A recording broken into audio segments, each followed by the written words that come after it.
All right. Well, let's bring up a friend that I've been wanting to come up here for a long time. He needs no introduction, which is a good thing because I'm bad at them. He's an amazing comic. Senator Bernie Sanders. Mr. Andy Kindler has come down here.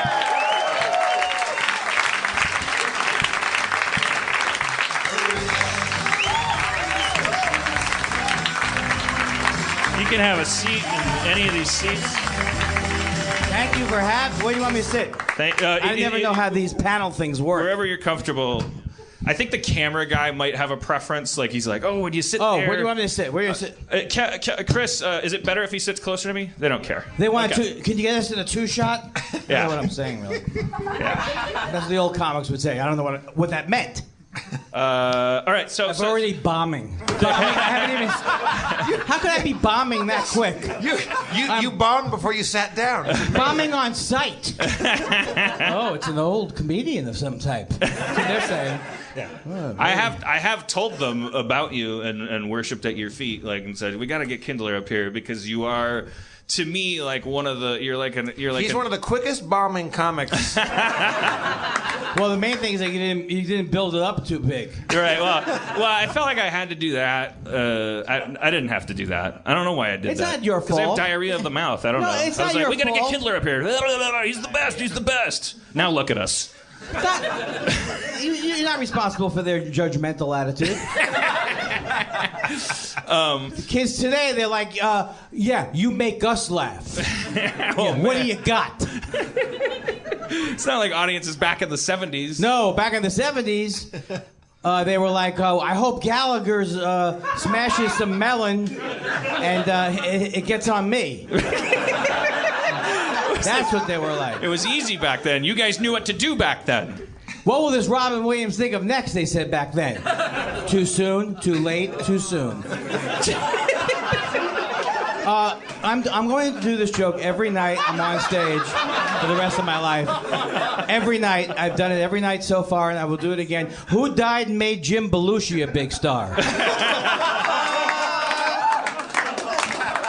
And then I do the long stare. If there's, I've stolen many of your jokes and borrowed them in conversation or whatever, but there's nothing I've stolen more than when you say a punchline and hold it. And that's built on a tradition of thousands of years of Catskills comics. Thousands of years. Fuck it. Thousands of years. Back in the Code of Hammurabi, there was Ooh, Code of Hammurabi. That's Karnak I'm doing. I did Karnak last week. He did that last I did a Karnak thing last week to abject silence. Get him out. They don't know anything pre-Fallon. You were, I saw in the final montage of the Letterman goodbye, you popped up between like two presidents or something. It was, I can't follow Obama. That was a joke at one point. No, I couldn't believe it. I was totally thrilled. Completely thrilled. I thought I saw. I mean, sometimes you're a dry guy, but sometimes you're a very sincere guy. Like on Twitter, like you and I we're old guys on Twitter. So, and one of the things I was thrilled to talk to you about is like how, because I and the thing that really endeared you to me, whereas otherwise you'd just be that really, really funny guy, and sometimes it's easy to hate that guy because you're like, fuck that really funny guy. I often hate myself because I'm so funny. But you. But you bother to argue with people on Twitter, like about ideological stuff. Like people pick on you about not being an atheist, and you push back and go like, you know. Right. And you came to my defense with the best thing. And what would you say? You said if you're. I can't remember. They were like something. If you don't believe in God, it's one thing. But if you're saying I said to these kids that were picking on you guys, and I think you're mistaking atheism, which is I have no God, for antagonism, which is you have no God. Exactly. And then that got retweeted so much, and then it's just strangers. Like I posited that like I'm fucking Plato. Like I didn't say that on the Mount. I was saying that to these three kids that were like shaking down Andy for his lunch money because he dares to have a connection to the fucking cosmos. It's like, first of all, if you're 20, shut the fuck up about religion or about my lack of it. Are you kidding me? You were closer to birth. Worship your mother's vagina. I have his mother. That's what made that joke work. I'm not doing. No. Well, you're absolutely right. And here's the thing: is that this whole topic has enraged me, but it also mixes up with a lot of different things, which is like people like I'll give you an example of how a lot of these atheists. First of all, it drives them. I don't care if you're atheist. Most of my friends are atheists. And my dad was agnostic. Like some comic who I'm no longer friends with was talking about how it's hard to be. You get oppressed if you're an atheist. And you're oppressed as an atheist in America. Show me where you'd have to move to Alabama and specifically walk around and go, "There's no God, you Jesus loving piece of garbage." I don't know. That was a bad example. But the point is, but like it's just an example of how some of these people's minds work. Someone was arguing with me, and they said they always say that religion causes, the Quran causes people to become violent. So I said, well, Stalin was an atheist, and then the guy comes back. Oh, you're saying atheism causes violence? No! I'm saying none of it causes violence. So it's like they claim to be brilliant, but they're not even using their own logic. There's a lot of I feel like... I'm sorry I got so excited about nothing. It's all right. We have an understanding. I mean, I bet if I asked all the atheists to stand up, I don't want to risk it because they might go, well, I'm standing, let's walk out. Yeah. But I accept... Look, I mean, I'm always like I'm just a Joseph Campbell guy, and I was like I was an atheist / agnostic too until I started writing and started having writer's block, and then discovered Campbell and was reading this, and the guy grew up a Catholic Boy Scout, and he was smart, and the value of mythology in your life is like that's all I care about. Like I always say to people, if you're gonna pop Tom Hanks's volleyball, what are you gonna replace it with? Castaway. They don't even born after that movie came out. It's a young demo. No.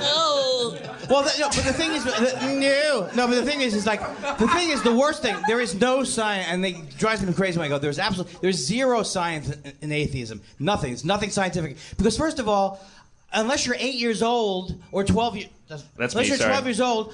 Of course, we're not talking about people who literally believe the Bible is true. Those are fundamentalists. Nobody believes fundamentalists what they believe in. Although I've met a lot of nice fundamentalists. I mean, then there's fundamentalists who will tell you you're bad for being gay. But the point is, you can't say something isn't true when the word God, I use it to describe something I can't describe. I'm not even saying what it is. I'm just saying I did LSD in college. I've had, I've written music. On stage, you get into a zone. I take martial arts. They call it no mind. The root of so many things in life, meditation, is a belief in some kind of transcendent experience. And you can't, and it seems like ridiculous that these people live in their little head. They really think that that's where they're going to be able to figure out everything.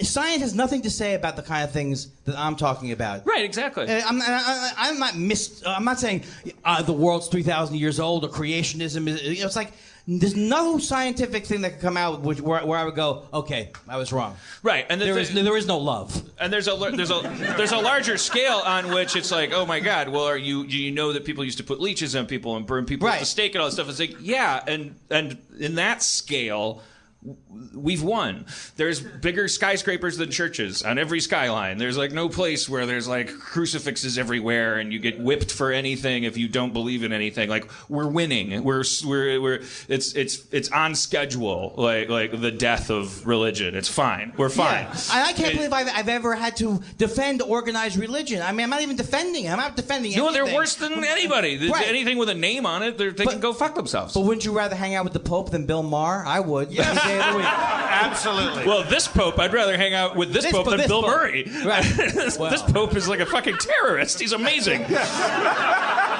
That's like the biggest compliment I can give a Pope. He's like a terrorist. The Pope knows what he means. Like every other day you turn on NPR, it's like the Pope said that people who hate gay people are going to hell. It's like he's just sort of like, I don't know. He didn't say that, but like I'm just, like boy, they really put a firecracker in the old Pope seat. Yeah, he's good.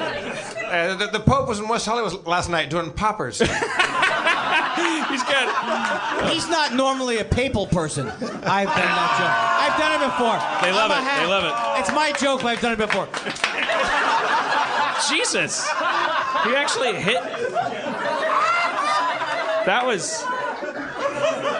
That was actual physical violence on the show for the first time, I think. I can't believe I actually hit him with a piece of paper. We've had some screwballs up here, and that was the first physical violent act. It was physical comedy. Well, I'll give you a perfect example. It's like if I say online, I don't know anything about Charlie Hebdo. I've seen a couple of cartoons where they're showing Muhammad. Easy, dude. You don't know what I'm gonna say. You don't know what I'm gonna say. Okay. What were you? Oh, don't even start. No, I don't know anything about Charlie. I've seen a couple of cartoons where Muhammad's bald. Do you want a piece of paper and a pen to draw Muhammad right now? No, I don't. But the point is, I say, look, just because, of course, they go, well, I don't know if Charlie Hebdo, I don't know if their cartoons were racist. I don't know. I just don't. And then they go, well, they shouldn't have been murdered. Yes. Can't we stipulate that I'm against murder? Not pro-murder. Has there anything I've ever said to you where you go, Andy, you're not saying you're going to kill that guy because he cut you off in traffic. But the point is, if you can't have a discussion about that there are certain things in the world, like those Danish guy, that Van Gogh guy who did get killed, but there's a lot of people provoking people who are not in the power position in their country, and we can't have a discussion about it, and Salman Rushdie's going to say, because some people didn't want them to get a PEN award, that they have no character. That's where it's like, how can you have a discussion if you're telling me there's no validity to my position because you can't murder a cartoonist? Right. I'm against murdering cartoonists. They should not be murdered. Andy, if you think you're murdering a cartoonist, count to 10.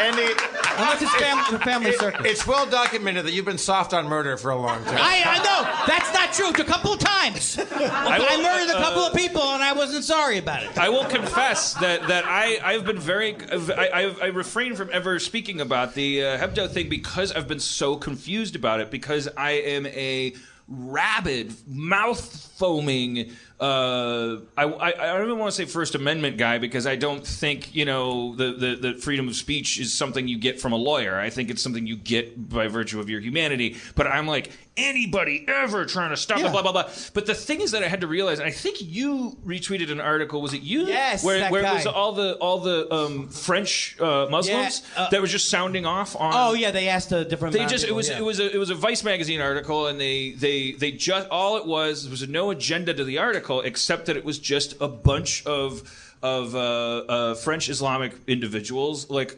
commenting on the situation by virtue of being asked by this journalist, and I was like, I just read it, and I kind of like got this more distant view and I was like, oh my God, I got caught up in that age-old thing that I'm always railing against, which is so much easier to recognize within the country, where you're being told falsely that you have to choose between two things, that you have to choose between whether you love freedom or love terrorism. Me, old genius pants. Not old genius pants. I was like, I don't understand. It's like, anybody who shoots anybody is a fucking bully, and so we should just always like fucking gather around and do whatever we have to and blah, blah, blah. But yeah, yes, you can still feel that way, but you can also be equally passionate about everybody being respected all the time. This isn't something that's up for referendum anywhere. It's not. You don't have to choose salt or pepper like anything. You can be like, the potatoes need some salt, the pepper needs some salt, and the salt needs some pepper, and then both the other potato needs. You're talking about salt and pepper.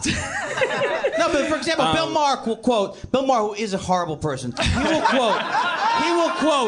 will say 70% of according to a Pew poll in Syria or whatever, 70% of Muslims hate those cartoons. What does that mean?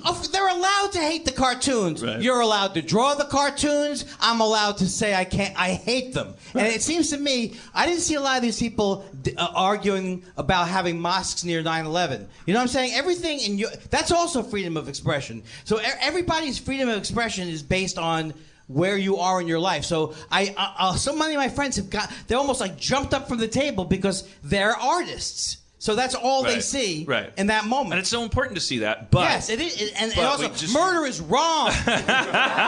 It's a little family circus. That guy should be allowed to walk around.